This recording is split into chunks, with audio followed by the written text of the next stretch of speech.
Hello friends. चलिए हम लोग ये शुरू करते हैं। इसमें क्लास 4 है। ये लूसेंट ऑब्जेक्टिव का रिवीजन है फ्रेंड्स। लूसेंट जो ऑब्जेक्टिव टाइप का क्वेश्चन है उसका जो बुक आता है उसका ये इसमें चैप्टर वाइज एमसीक्यू है फ्रेंड्स। इसको आप लोग एक तरह से रिवीजन के रूप में भी ले लीजिएगा और ये अच्छे क्वेश्चन का सभी संग्रह है फ्रेंड्स। चलिए ये विद्युत इलेक्ट्रिसिटी ये 5वां क्लास होगा। कौन सा क्लास? क्लास 5वां होगा, जिसमें हम लोग विद्युत अर्थात इलेक्ट्रिसिटी से क्वेश्चन देखेंगे। चलिए फ्रेंड्स, और अगर पिछले वीडियो नहीं देखे तो आप लोग प्लेलिस्ट में जाकर देख सकते हैं। प्लेलिस्ट में साइंस करके होगा, साइंस या फिर आप टेस्ट टेस्ट सीरीज करके या साइंस करके प्लेलिस्ट है, आप उसमें देख सकते हैं पिछले वीडियो, अगर पिछले क्लास नहीं देखे हैं तो। और अच्छे से रिवीजन कर लीजिएगा। ये सभी अभी साइंस का इसमें करा रहे हैं फ्रेंड्स। ये लूसेंट का ये साइंस चल रहा है। साइंस में फिजिक्स में विद्युत यानी 5वां चैप्टर शुरू हो गया, 5वां क्लास फ्रेंड्स। क्वेश्चन नंबर 1, जब कांच की छड़ की रेशम से रगड़ा जाता है तो छड़ क्या हो जाता है? जब कांच के छड़ को रेशम से रगड़ा जाता है तो छड़ पे धनावेशित होता है और रेशम पे क्या हो जाएगा? तो फिर ऋण आवेशित हो जाएगा। दूसरा, किसी आवेशित चालक का संपूर्ण आवेश ये होता है बाहरी पृष्ठ पर रहता है। जो भी संपूर्ण आवेश रहता है किसी भी चालक, वो सब बाहरी पृष्ठ पे रहता है, अंदर पे नहीं, बाहरी पे रहता है। तीसरा, दो विद्युत आवेशों के बीच लगने वाले बल से संबंधित है। ये किससे संबंधित है? ये कूलम के नियम से। किसके? कूलम के नियम से। यदि दो विद्युत आवेशों के मध्य दूरी को आधा कर दिया जाए तो उनके मध्य विद्युत बल का मान कितना हो जाएगा? आधा कर देने पर वो उसको चौगुना हो जाएगा। क्या हो जाएगा? चौगुना हो जाएगा। क्योंकि ये आर स्क्वायर नीचे होता है तो ये ऊपर चला जाएगा। जब आधा करेंगे तो ऊपर, जैसे 1/2 का स्क्वायर करेंगे तो ऊपर चला जाएगा, 4 हो जाएगा, यानी चौगुना हो जाता है।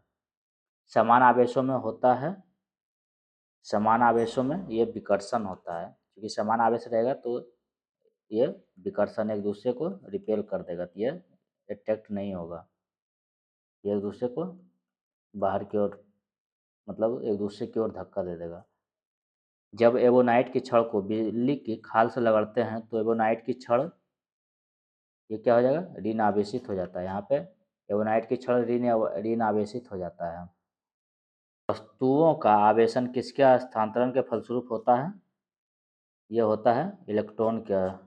आप कार में जा रहे हैं, यदि आसमान से बिजली गिरने वाली हो तो सुरक्षित रहने के लिए क्या करना होगा? वो आपको कार की खिड़कियां बंद कर लेंगे। कार में ही रहना सुरक्षित माना जाता है, कार या बस जो भी हो।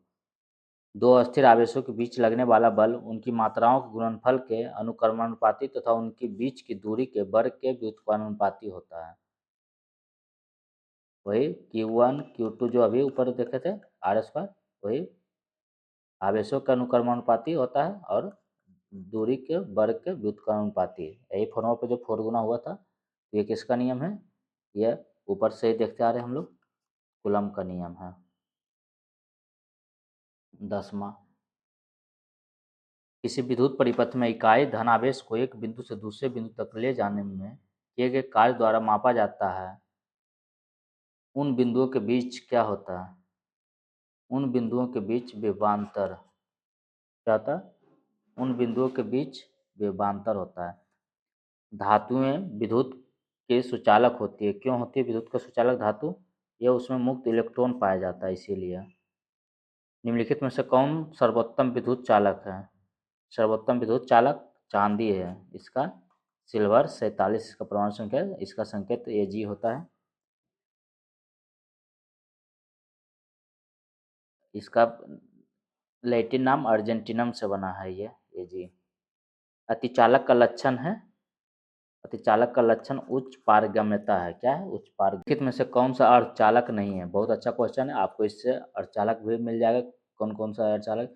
जर्मेनियम अर्धचालक है, सिलिकॉन भी अर्धचालक है, आर्सेनिक भी अर्धचालक है। तो यहाँ पे सिलेनियम क्या हो जाएगा? यहाँ पे सिलेनियम अर्धचालक नहीं है। देखिए सिलेनियम से यहाँ आर्सेनिक अर्धचालक नहीं होगा, ये सिलेनियम अर्धचालक है, लेकिन आर्सेनिक अर्धचालक नहीं। यही राइट आंसर हो जाएगा। इसको पूर्णतः शुद्ध रूप में लेंगे तभी ये अर्धचालक बनेगा, वैसे ऐसे नहीं बनेगा।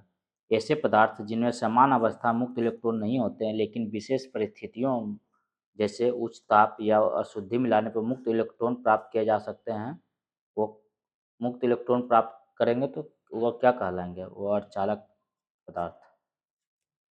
ताप के बढ़ाने पर चालक पदार्थों का विद्युत प्रतिरोध एवं विद्युत चालकता पर क्या प्रभाव पड़ता है?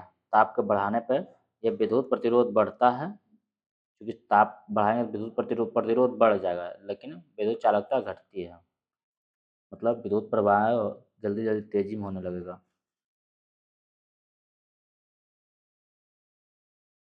थोड़ी विद्युत चालकता घटती है मतलब विद्युत कम, चूंकि प्रतिरोध बढ़ जाए तो विद्युत कम रूप में प्रवाहित होगा ना, ये विद्युत चालकता घट जाती है। 17, तांबा मुख्य रूप से विद्युत चालन के लिए प्रयोग किया जाता है क्योंकि ये इसकी विद्युत प्रतिरोधकता निम्न होती है। इलेक्ट्रिक करंट का यूनिट निम्न में से कौन सा है? इलेक्ट्रिक करंट का यूनिट एम्पियर है। क्या है? एम्पियर।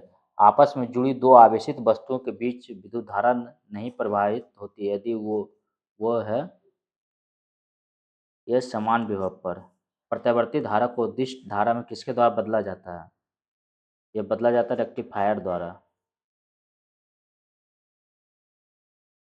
विद्युत फिटिंग्स में एक तार को भू संपर्कित किया जाता है, इसका कारण क्या है? इसका कारण इससे यदि लघु पतन हो जाए तो धारा भूमि में चली जाए। विद्युत उपकरण में अर्थ का उपयोग क्या होता है? जो अर्थिंग दिया जाता है वो सुरक्षा के लिए। विद्युत उपकरण में अर्थ का उपयोग होता है सुरक्षा के लिए, ताकि अर्थ से जुड़ा हुआ चले जा करंट। आदर्श वोल्टमीटर की प्रतिरोधिता रेसिस्टेंट कितनी होती है? यह आदर्श जो रहेगा उसका वो सीमित रहेगा, अनंत। किसी परिपथ में एक बिंदु पर मिलने वाली धाराओं के बीजीय योग क्या होता है? जब एक बिंदु पर मिलेगा बीजीय योग शून्य हो जाएगा। एक चालक का प्रतिरोध 440 ओम है, यदि इसे 110 वोल्ट के स्रोत से जोड़ा जाए तो कितनी धारा प्रवाहित होगी? ये 0.25 एम्पियर। इसका फॉर्मूला होता है V बराबर आई आर। यहाँ पे हमको निकालना क्या? आई निकालना है, मतलब धारा निकालना है। प्रतिरोध दिया गया है 100 वोल्ट दिया गया है 110। आई निकालना है, आर कितना है? 440। देखिए काटिए, ये आई बराबर क्या हो जाएगा? 11 चौक 44, मतलब 1/4 आ जाएगा। तो इसको करेंगे डिवाइड 2.5 एम्पियर, 0.25 एम्पियर हो जाएगा। प्रतिरोध का मात्रक है, प्रतिरोध का मात्रक ओम होता है। क्या होता है? ओम। घरों में लगे पंखे बल्ब आदि लगे होते हैं, जो घरों में लगा होता है वो समानांतर क्रम में लगा होता है। कौन सा? समानांतर क्रम। समानांतर क्रम इसको कहा जाता है। देखिए इस तरह से जाता है, इस तरह से, ताकि कोई भी एक परिपथ अवरोध हो तो दूसरे में करंट जाता रहे। अगर इसमें कोई कारण से अवरोध पैदा हो जाए फिर भी ये इसमें करंट जाता रहे, ताकि अगर बल्ब फ्यूज हो जाए, चाहे बल्ब में कोई अवरोध आ जाए तो पंखा चलता रहे, या पंखा में कोई आ रहा तो बल्ब जलता रहे। इस तरह इसलिए घरों में समानांतर क्रम है। अगर सैनिक क्रम लगाएंगे इस तरह तो कहीं भी एक अवरोध हो जाए तो पूरे सिस्टम को बंद कर देगा। मतलब अगर आपका बल्ब भी अवरोध हुआ या पंखा के पास अवरोध हुआ तो आपको आगे वो करंट फ्लो नहीं करेगा। किसी चालक के सिरों के बीच भी विभवांतर उसमें बहने वाली धारा के समानुपाती होता है। यह नियम किसका है? यह नियम है ओम का नियम। किसका? ओम का नियम। 28, 29। यदि किसी तार की त्रिज्या अधिक कर दी जाए तो उसका प्रतिरोध क्या हो जाएगा? तार की त्रिज्या अधिक कर दी जाए तो उसका प्रतिरोध 16 गुना। ये होता है क्या? 16 गुना। त्रिज्या को आधा करने पर तार के प्रतिच्छेद का क्षेत्रफल 1/4 हो जाता है और लंबाई 4 गुना हो जाता है। तो 4 चौका 16 गुना हो जाएगा। तो तार का प्रतिरोध कितना हो जाता है फ्रेंड्स? ये 16 गुना हो जाता है। इसका फॉर्मूला होता है R बराबर रो इंटू एल बाई ए। ये बराबर क्या होता है? पाई आर स्क्वायर। तो आर बराबर 2r बराबर डी कर सकते डायमेंशन। तो आर बराबर कितना हो जाता है? तो आर बराबर हो जाता है D/2 हो जाता है। अब त्रिज्या का आधा करेंगे तो r/2 इसको करेंगे तो ये D/4 हो जाता है। तो वही आधा किया तो d/4, तो r बराबर, तो यही r यहाँ पे हो जाता है, चूँकि ये इस r/2 त्रिज्या हो गया, मतलब ये r1 बन गया, r1 बराबर d/4 हो गया। जब हम r1 के जगह पे इसको पुट करेंगे तो ये 4 ऊपर चला जाएगा, 4 का स्क्वायर हो जाएगा। जब ये तो फिर ये एरिया यहाँ पे क्या आ जाएगा, पाई r के जगह पे क्या है d/4 का 4 स्क्वायर, तो कितना हो जाएगा पाई d²/16। और यही वैल्यू फिर यहाँ ए के जगह पे पुट करेंगे तो 16 ऊपर चला जाएगा, ये डी कांस्टेंट हो जाता है, तो ये कांस्टेंट एल में आ जाएगा फ्रेंड्स। ओम का नियम क्या परिभाषित करता है, ये 30 नंबर में ओम का नियम परिभाषित करता है धारा और वोल्टता दोनों। 31 विशिष्ट प्रतिरोध का एसआई मात्रक है, विशिष्ट प्रतिरोध का एसआई मात्रक ओम मीटर होता है। क्या होता है, ओम मीटर। एक तार की लंबाई एल मीटर है, तार को खींच कर उसकी लंबाई 2L मीटर कर दिया जाए, तो अब तार का प्रतिरोध क्या होगा, ये पहले का दुगना हो जाएगा। क्या हो जाएगा, पहले का दुगना हो जाएगा। तार का प्रति एल है, आर बराबर रो L/A है, तो जब एल को 2L करेंगे तब प्रतिरोध भी दुगना हो जाएगा। एक सामान्य शुष्क सेल में विद्युत अपघट्ट होता है, यह होता है अमोनियम क्लोराइड। क्या, शुष्क सेल के संबंध में यह मिलान करना है, तो ऋण इलेक्ट्रोड, ये जिंक बर्तन को ऋण इलेक्ट्रोड, धन इलेक्ट्रोड किसको कहा है, ये कार्बन के छड़ को। इलेक्ट्रोलाइट ये हो जाता है अमोनियम क्लोराइड का पेस्ट, विध्रुवक मैग्नीज ऑक्साइड। 2 1 3 4। एक कार की बैटरी में प्रयुक्त विद्युत अपघट्ट होता है, ये सल्फ्यूरिक अम्ल, सल्फ्यूरिक अम्ल का फॉर्मूला H2SO4। शुष्क सेल क्या होता है, शुष्क सेल एक प्राथमिक सेल होता है। लोहे के ऊपर जिंक की परत चढ़ाने को क्या कहा जाता है, ये गैल्वेनाइजेशन कहा जाता है। क्या कहा जाता है, गैल्वेनाइजेशन। 38 विद्युत अपघटन की क्रिया में किसी इलेक्ट्रोड पर मुक्त हुए पदार्थ की मात्रा संपूर्ण प्रवाहित आवेश के अनुक्रमानुपाती होता है। यह नियम किसका है, यह नियम है फैराडे का विद्युत अपघटन संबंधी प्रथम। यदि किसी चालक की भौतिक अवस्था जैसे ताप आदि में कोई परिवर्तन ना हो तो चालक के सिरों पर लगाया गया विभवांतर उसमें प्रवाहित धारा के अनुक्रमानुपाती होता है। यह नियम किसका है, यह नियम ओम का नियम है। फैराडे का नियम संबंधित है, ये फैराडे का नियम किससे संबंधित है फ्रेंड्स, ये विद्युत अपघटन से। एक फ्यूज तार का उपयोग किसके लिए किया जाता है, ये किया जाता है अत्यधिक धारा प्रवाह के समय विद्युत परिपथ को तोड़ने के लिए। जब अत्यधिक धारा प्रवाह होने लगेगा तो फ्यूज तार उड़ जाता है, फ्यूज नहीं कहता फ्यूज उड़ गया, मतलब थोड़ा पतला लगाया जाता है, जनरली कॉपर का। घरेलू विद्युत उपकरणों में प्रयुक्त सुरक्षा फ्यूज तार उस धातु से बने थे जिसका क्या होगा, जिसका प्रतिरोध, जिसका गलनांक कम होगा। तो इसका राइट आंसर गलनांक, क्योंकि जैसे थोड़ा सा भी ज़्यादा तेज आएगा वो गल जाएगा, टूट जाएगा, अवरोध कर देगा विद्युत को, तो सुरक्षित रह जाता है। और जो सामान रहता है इलेक्ट्रिक सामान, एक फ्यूज की तार को इन लक्षणों के कारण पहचाना जाता है। किन लक्षणों के कारण, ये उच्च प्रतिरोधकता तथा निम्न गलनांक, ये याद रखिए, बहुत अच्छा है। उच्च प्रतिरोध होना चाहिए और निम्न गलनांक होना चाहिए। बिजली सप्लाई के मेंस में फ्यूज एक सुरक्षा उपकरण के रूप में लगा हुआ होता है। बिजली के फ्यूज के संबंध में कौन सा कथन सही है, ये इसका गलनांक निम्न होता है। विद्युत सर्किट में एक फ्यूज तार का उपयोग किया जाता है, ये सर्किट में प्रवाहित होने वाले अधिक विद्युत धारा को रोकने के लिए।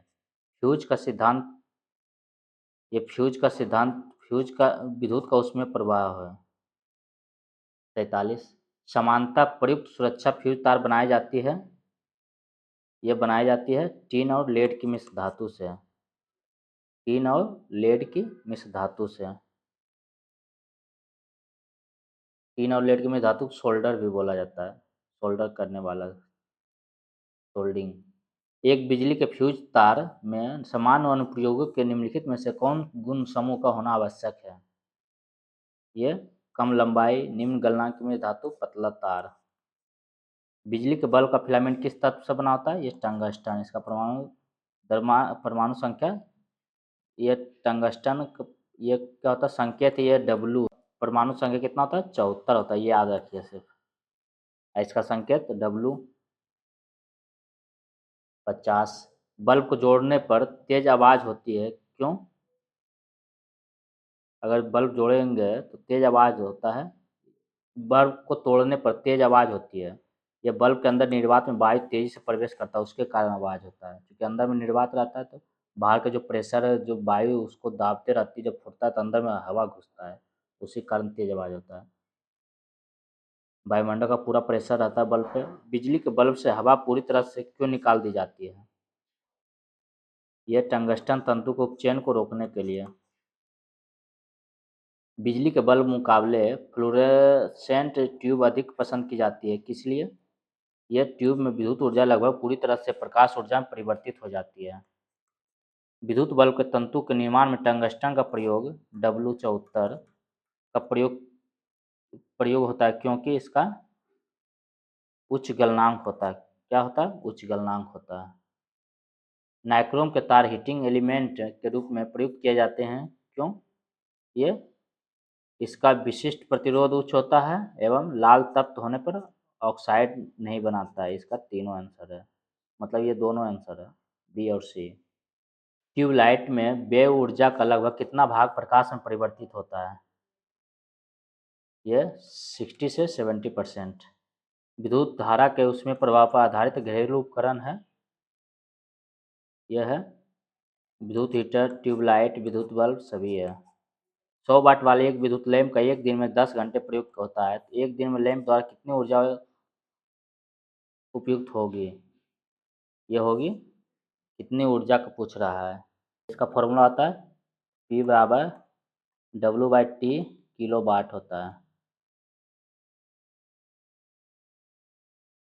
एक ऊर्जा का फॉर्मूला आता है W बराबर PT किलो वाट बोल सकते हैं, या P बराबर W/T होता है।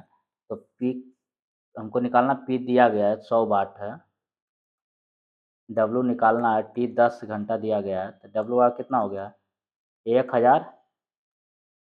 इसको हम किलो वाट में, किलो वाट में रहता है, तो ये इसको किलो वाट में हम बदलेंगे तो 1000 से डिवाइड मारेंगे तो कितना हो जाएगा? 1 यूनिट हो जाएगा।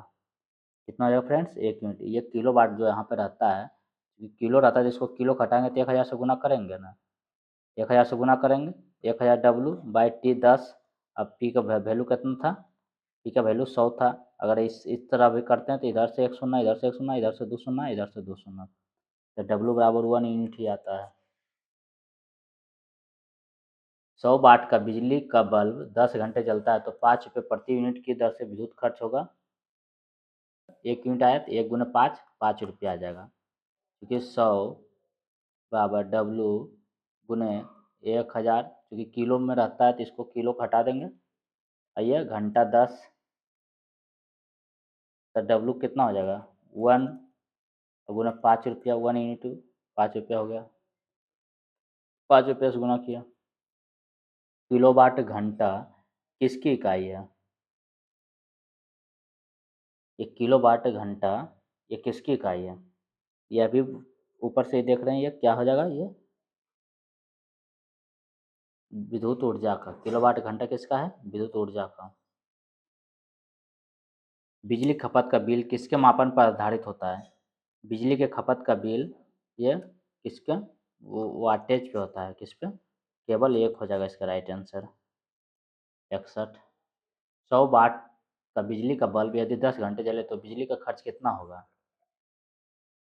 तो बिजली का खर्च यह कितना होगा, यह भी हम देख रहे हैं। एक इकाई या यूनिट। त्वरित चालक का आविष्कार किसने किया था? यह बेंजामिन फ्रैंकलिन ने किया था, ये पतंग उड़ाते समय। त्वरित चालक बनाए जाते हैं, ये त्वरित चालक बनाया जाता है किससे? ये तांबे के। इसके बारे में कहानी पढ़िए, बहुत रोमांचक है फ्रेंड्स, बहुत अच्छा कहानी है। त्वरित चालक की खोज कैसे हुआ था।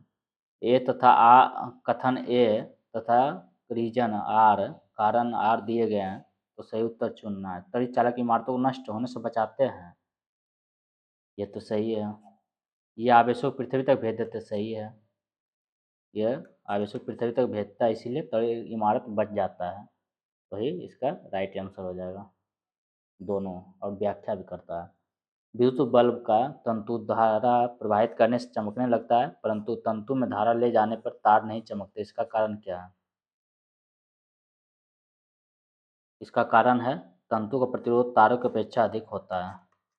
निम्नलिखित धातुओं में से कौन सा विद्युत का मंद चालक नहीं है? कौन सा विद्युत का मंद चालक नहीं है? ये सल्फर है, सिलीनियम नहीं है। ब्रोमीन, फास्फोरस, सिलीनियम अभी ऊपर देखे थे अर्धचालक। शुष्क सेल बैटरी में निम्नलिखित में से किनका विद्युत अपघट्यों के रूप में प्रयोग किया जाता है? विद्युत अपघट्यों के रूप में ये अमोनियम क्लोराइड और जिंक क्लोराइड। अंतः प्रयोग में लाई जाने वाली प्रदीप्त ट्यूबलाइट पर निम्नलिखित में से कौन सा अंकित होता है? यह अंकित होता है 6500 केल्विन। कितना? 6500 केल्विन। 69। मानव शरीर शुष्क के विद्युत प्रतिरोध के परिमाण की कोटि क्या है?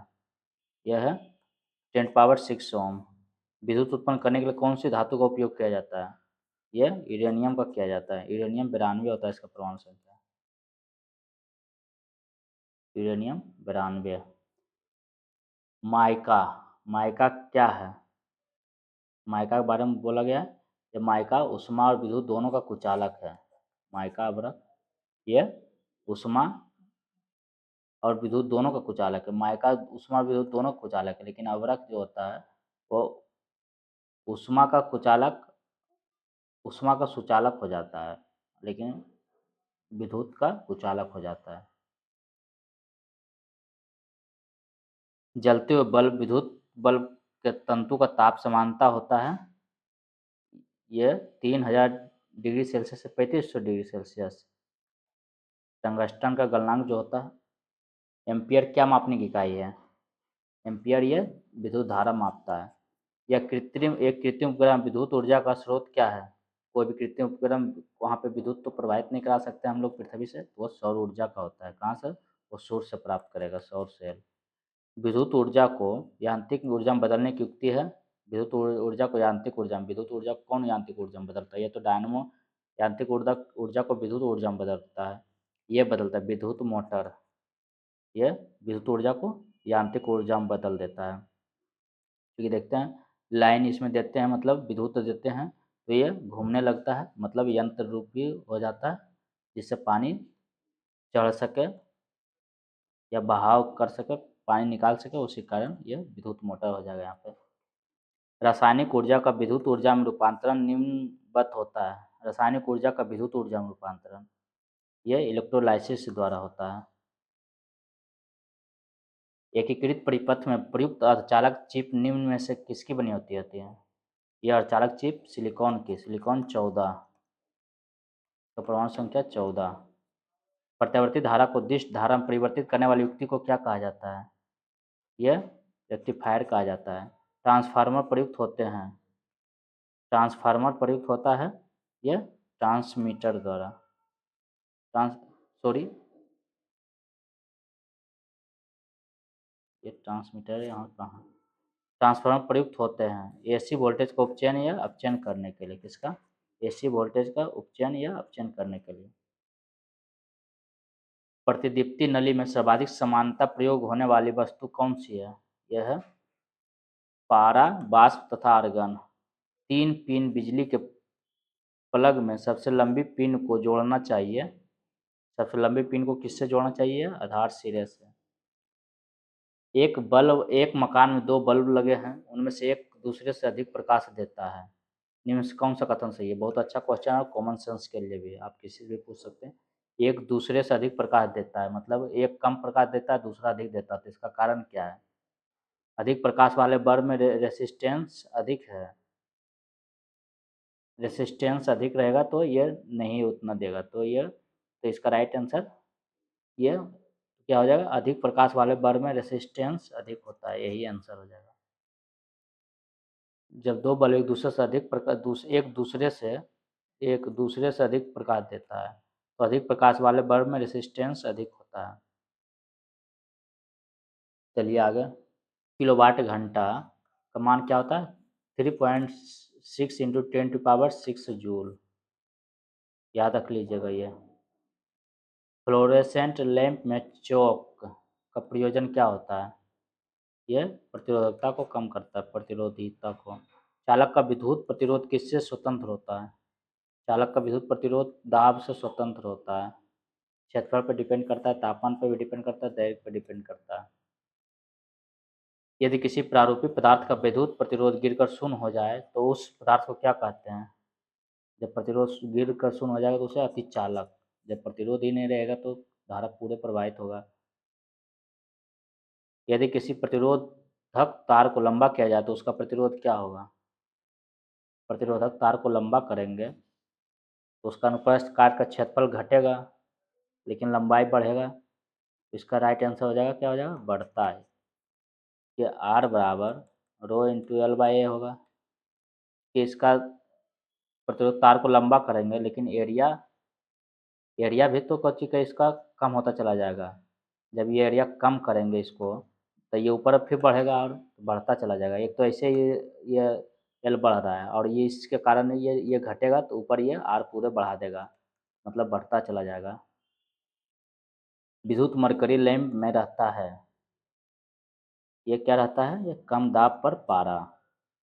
बिजली के पंखे की गति बदलने के लिए प्रयुक्त साधन है, ये रेगुलेटर है। देखते हैं रेगुलेटर लगाया जाता है, उसको कम ज़्यादा किया जाता है। चलिए 90 MCB जो लघु पथन शॉर्ट सर्किट के मामले में विद्युत की पूर्ति को काट देता काम करता है। देखते हैं ना एमसीबी गिर जाता है, कहते हैं वो धारा के तापन प्रभाव पर। 1 वोल्ट कितने के बराबर होता है? 1 वोल्ट 1 जूल पर कूलम, जूल पर कूलम क्या हो जाएगा? वोल्ट जूल पर कूलम। इसका फॉर्मूला होता है Q बराबर IT भी होता है और Q स्क्वायर बराबर भी IT होता है। इसका बहुत फॉर्मूला होता है फ्रेंड्स। ये Q बराबर एक IT होता है, ये Q बराबर IT और एक V बराबर J जूल बाई कूलम होता है और ये एक Q बराबर IC होता है। तो आप इसको एलिमिनेट कीजिएगा तो ये प्राप्त हो जाएगा। जल साबुन का बुलबुला आवेशित किया जाता है तब, जल साबुन का बुलबुला आवेशित किया जाता है, यह आवेशित करने पर तब यह फैलता है। डायनमो एक मशीन है जिसका क्या काम है? डायनमो यांत्रिक ऊर्जा को विद्युत ऊर्जा में बदलता है। ये क्या करता है? यांत्रिक ऊर्जा को विद्युत ऊर्जा में, यह घूमते घूमते विद्युत प्रवाहित करता है। एक धारावाही चालक संबंधित है, यह है विद्युत चुंबकीय क्षेत्र से। कौन सा उपकरण विद्युत प्रतिरोध को मापता है? विद्युत प्रतिरोध को कौन सा उपकरण मापता है? ओम मीटर। कौन सा? ओम मीटर, यह विद्युत प्रतिरोध को मापता है। चलिए फ्रेंड्स, ये किससे था? विद्युत से था फ्रेंड्स।